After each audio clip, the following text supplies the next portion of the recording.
Me da mucho gusto estar aquí presentando la Suma por la Igualdad.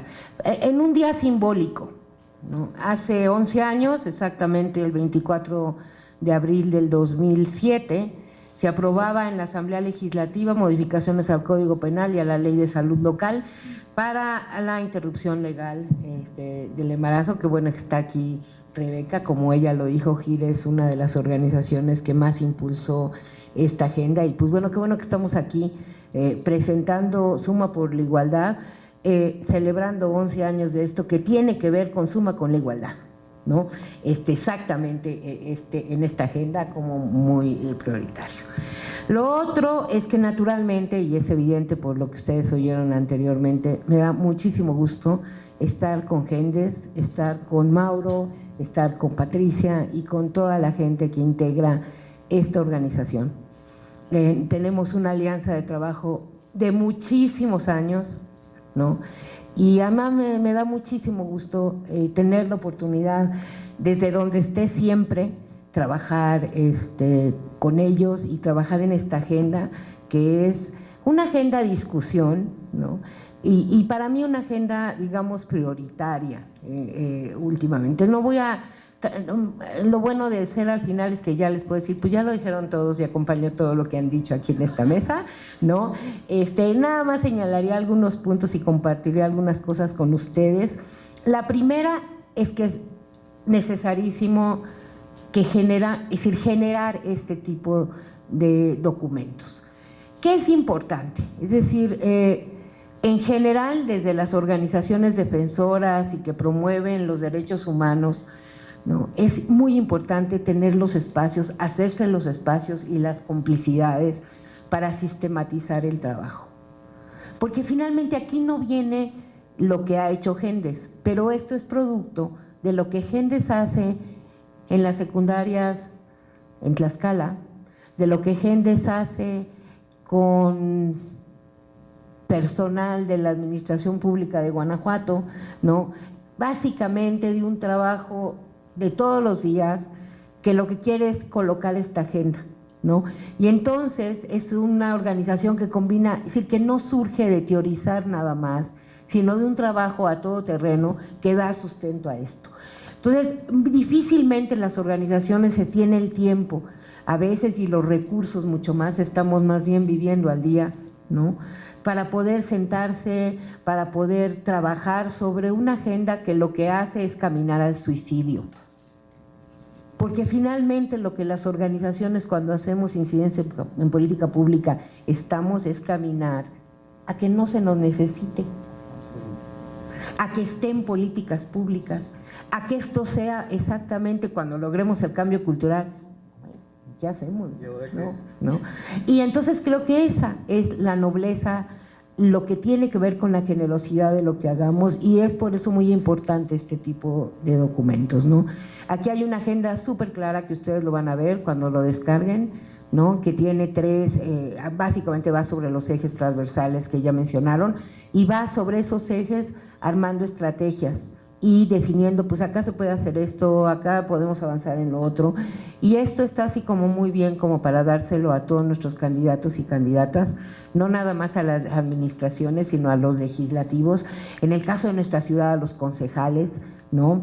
A estas nuevas figuras que nos va a permitir y que nos permite nuestra nueva constitución, que tenemos que hacer vida, porque si los dejamos ahí, pues va a quedar como el 80% de las personas en el país que no saben que hay un cabildo en su municipio y que sirve para algo, ¿no? Entonces creo que eso es, digamos, parte del reto, y es, bueno, lo primero que quiero que nos hace aquí, y me da mucho gusto poderlo presentar, y creo que este tipo de herramientas son súper fundamentales. A ver, poco nada más retomando lo que aquí planteaban, déjenme compartirles algunas reflexiones en voz alta. La agenda de lo masculino, en términos teóricos, de estudio, de abordaje, inicia en nuestro país, como casi en el mundo, en los años 80, 70, 80. En ese entonces se hablaba básicamente en México del estudio del machismo. Ustedes se acuerdan, algunos, y si no, déjenme decirles, ¿no? Hay una serie de estudios entre los 80 y 90 en México que tenían que ver cómo se construye este ser macho, ¿no? Porque básicamente lo masculino en el ramo, digamos, de los estudios antropológicos en ese entonces en México decían que, digamos, la masculinidad mexicana, ¿no?, se traducía en ser macho y no ser maricón, ¿no? Y entonces, con esas dos negativas, entonces eras hombre en México, ¿no? Siendo macho y no siendo maricón, ahí te definías, ¿no?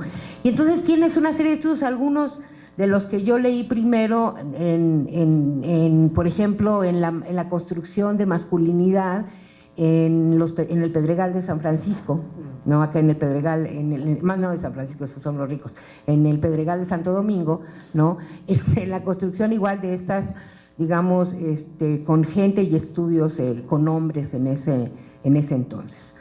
El término masculinidades, que de hecho ya nos coloca en otra categoría de discusión, porque no es masculinidad, sino masculinidades con la S, entonces ya nos está hablando de otro tipo de acercamientos, empieza a gestarse en el mundo en los 90, ¿no? Y hoy por hoy, a pesar de lo que podemos pensar, se ha aumentado el estudio de masculinidades, han aumentado las organizaciones que trabajan con este marco de masculinidades, sin embargo, no sigue siendo todavía hoy un tema de debate, ¿no? ¿Es o no grupos de hombres por la igualdad respecto a los feminismos? ¿Es o no una agenda feminista? ¿No? ¿Es o no? ¿Y cómo se incorpora en esta lógica? ¿No? Yo creo que tanto Gendes y como lo vimos los que estamos aquí, vamos más sobre que, claro, la agenda de masculinidades es una agenda feminista. No es lo que están planteando en algunos lugares del mundo, aquí todavía no lo tenemos muy fuerte, esta corriente de los hoministas o mentist, en contraparte al feminismo y en contraparte al feminismo, mentis, hominista se dice en español. No, porque finalmente el planteamiento que aquí está, que es el enfocado a derechos, no tiene que ver en el empoderamiento de los hombres por sí, sino en el acercamiento de las masculinidades y de los propios hombres, pero en relación a una agenda de igualdad. Y esa es una agenda feminista. Y entonces, al ser una agenda feminista, es una agenda de derechos humanos, porque no podemos pensar en una agenda de derechos humanos si no es una agenda feminista, ¿no? Entonces, hay discusiones y todavía está en el margen este planteamiento y tenemos que tener mucho cuidado, porque también hay discursos en este rollo del hominis, ¿no? Que son discursos que requieren y que están impugnando no con acabar con la desigualdad, sino con incrementar la desigualdad. Y entonces tenemos un grupo, por ejemplo, que me manda o algún Twitter, yo creo que uno a la semana, donde dice que nosotros aquí en la comisión no defendemos los derechos humanos y somos discriminadores porque pugnamos porque haya vagones del metro exclusivos para mujeres, ¿no? Y entonces somos discriminadores, ¿no? Y entonces estamos hablando de esta agenda que no es la agenda que estamos aquí trabajando y no es la agenda a la que se refiere esto, ¿no? Sino otra agenda diferente. Hoy por hoy, cada vez más, esto se vuelve parte de la discusión y parte de lo que nos están planteando aquí en Suma por la igualdad y en estas estrategias, tiene que ver mucho con lo que el reporte de la Comisión de Condición Jurídica y Social de la Mujer reportó en su 57 sesión en el 2013, donde finalmente empieza a haber agenda internacional que lo que empuja, ¿no?, es que tenemos que hacer estrategias y alianzas para, por ejemplo, prevenir y eliminar la violencia y las formas de discriminación, de mujeres y niñas haciendo alianzas con el trabajo con hombres y niños, ¿no? Entonces, creo que vamos ahí. Eso no quita que es algo en debate y que tenemos que seguir haciéndolo y naturalmente reflexionando en plural alrededor de esto. Pero como les digo, yo abordo y abono sobre esa lógica. Déjenme ir para concluir rápidamente haciendo algunos comentarios muy breves sobre los ejes transversales. Bueno, no voy a ampliar mucho más porque parte de lo que dije tiene que ver exactamente con el eje transversal del cambio cultural. No. Y esto que yo aboné al principio exactamente es como abonar en lo que esto nos está planteando, en los desafíos que también ya compartieron aquí y creo que son fundamentales en el camino de cómo vamos, resolviendo esto. Eje temático de corresponsabilidad, yo le decía a Rebeca también y lo planteaba a Genaro, hay una parte que tiene que ver, nosotros desde los derechos de niñas, niños y adolescentes lo llamamos cocrianza, ¿no? Sí, es que básicamente la crianza no es solamente una responsabilidad de las mujeres, los niños pequeños son responsabilidad de mujeres y hombres por igual y no nada más eso, de la comunidad en su conjunto, ¿no? Y entonces creo que todo esto que viene que ver con corresponsabilidad se liga a una agenda transversal y también el libro lo plantea, la interseccionalidad es súper importante cuando abordamos este tipo de cuestiones y lo aborda muy bien y esto tiene que ver igual con esto, ¿no? Eje temático de salud de los hombres. Y déjenme contarles una anécdota que va más, aquí se enfoca mucho a la parte de adultos. Eras en inicios de los 2000 y aquí Catalina Palmer y la que, ahora sí que la de La Voz, andábamos ahí a la pesquisa de cómo generar indicadores y buscar información que tuviera que ver con los derechos de niñas, niños y adolescentes. Y en esa lógica me reuní con, no me acuerdo si fuiste tú también, mi Cati, pero bueno, nos reunimos como muchas veces con Abelardo Ávila, ¿no?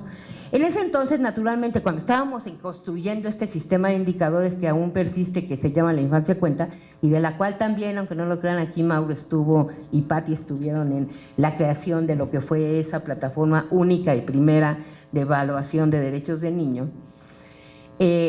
Abelardo Ávila es quien crea todavía hasta ahora la llegamos y la potencia de todas las encuestas de nutrición en nuestro país, ¿no? Del Instituto Nacional de Nutrición.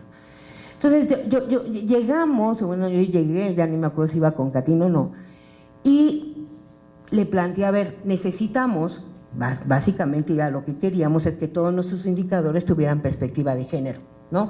Entonces divídeme de esto, cuántos son niños y cuántos son niñas. Entonces volteó y me va a decir, pues yo te lo divido, claro que lo tengo, te lo voy a dar así, nada más no te vayas a enojar. Le dije, ¿por qué? Dice, pues porque, ¿qué crees? Se mueren más niños que niñas. Dice, y cuando han venido feministas, ¿no? Y yo les planteo esto, se enojan porque lo que quieren ver es que se mueran más niñas que niños. Y en este caso, pues no, la evidencia nos dice, pues que a circunstancias iguales, las niñas sobreviven y los niños se mueren. Básicamente en esta perspectiva, y se los quiero comentar, es cierto, en este país como en la mayoría de países, cuando no veas una política pública como la China, en donde deliberadamente matan a las niñas por ser niñas y porque nada más puedes tener un hijo y porque el apellido Ramírez hay que preservarlo hasta el último, ¿no? ¿No? O porque le das de comer al niño porque la niña no te sirve, ¿no? Que son deliberados infanticidios con perspectiva de género, ¿no? A circunstancias iguales, pues a quien tenemos que proteger, pues es a los niños, man. Porque la naturaleza presume que quienes vamos y aseguramos, pues que haya personas en este mundo, pues somos las mujeres. Y entonces nacemos mejor equipadas, aguantamos más. Y entonces la política con perspectiva de género en primera infancia, en neonatales, es proteger a esos debiluchos, ¿no? No, que no aguantan, ¿no? ¿Y qué es lo que hemos logrado? En este país siguen naciendo, ojo, nacen más hombres que mujeres. Y si ustedes ven el censo del 2000, la brecha entre muertes en primera infancia entre niños y niñas era mayor de lo que es ahora. Porque no es por nada, la incidencia en política pública que nosotros decimos es pon más atención, mano. O sea, no me descuides a las niñas, pero ¿qué crees? Tienes que ver que los niños mueren más. Y entonces lo que vas haciendo es acortando la brecha. Y hoy, por ejemplo, casi tenemos el mismo número de niños alrededor del corchete de adolescentes, ¿no? Cuando antes la brecha era altísima en el corchete de escolares, por ejemplo, porque en la primera infancia, en este indicador de mortalidad infantil de menores de 1 año, neonatales y menores de 5, se morían más los varones, ¿no? Y entonces íbamos con el otro mito atroz de que entonces somos más hombres que mujeres y entonces les tocamos como a uno y piquito, ¿no? Otra cuestión que tiene que ver con el primer eje, que es cultura. Y bueno, ¿qué decir de la vida libre sin violencia? Tenemos alrededor del 47% de las mujeres afirman que han sido víctimas de violencia por sus parejas. Más o menos, si calculamos diversidad sexual, estaríamos pensando que de ese 47%, alrededor del 80% su pareja es un hombre, ¿no? Y finalmente, en esas lógicas, pues vamos viendo cuán importante es el eje de vida libre de violencia. Lo decía Genaro, lo mencionaba Nicole acá, en donde tiene que ver de quién es el principal agresor, con qué lógicas de masculinidades y cómo que tendríamos para avanzar en esta agenda que trabajar sobre esa lógica y sobre ese eje. Como verán, vale la pena leerlo, vale la pena difundirlo, vale la pena agarrar y imprimir las últimas hojas y planteársela a los candidatos hoy, ¿no? Para que la puedan mínimamente visibilizar en términos de que esto es una agenda de políticas públicas sumamente necesarias, no para la agenda de mujeres, no para la agenda de los hombres, básicamente para la agenda de los derechos humanos de hombres y para la agenda de derechos humanos de mujeres, o sea, para una agenda de derechos humanos que tiene como eje la igualdad. Muchísimas gracias.